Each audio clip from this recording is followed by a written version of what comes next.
Magandang araw mga kaano, for today's video, tara at samahan niyo ako na magluto ng pork binagoongan na medyo tuyo. Ito nga pala ang ating mga sangkap na kailangan. Mayroon po tayong bawang, sibuyas, siling haba, pati na rin yung kamatis. Sa pagluluto nga nito, kanya-kanya tayo ng mga teknik mga kaano. Ang una ko nga palang ginawa ay pinrito ko nga muna itong mga talong, saka ako nag-isa ng bawang, sibuyas, saka nga pala yung kamatis. Hinayaan ko na nga muna na malabog-labog iyong kamatis at saka ko nga isinunod itong pinrito ko na kaninang baboy.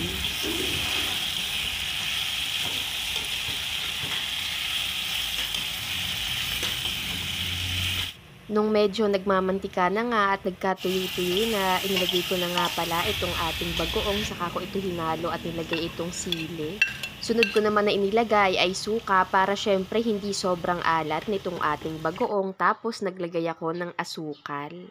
Hindi na nga pala ako dyan naglagay ng tubig dahil yung suka na ay nagsilbing liquid. Kaya ayan, nakaluto na po tayo. Salamat sa panonood. Paalam!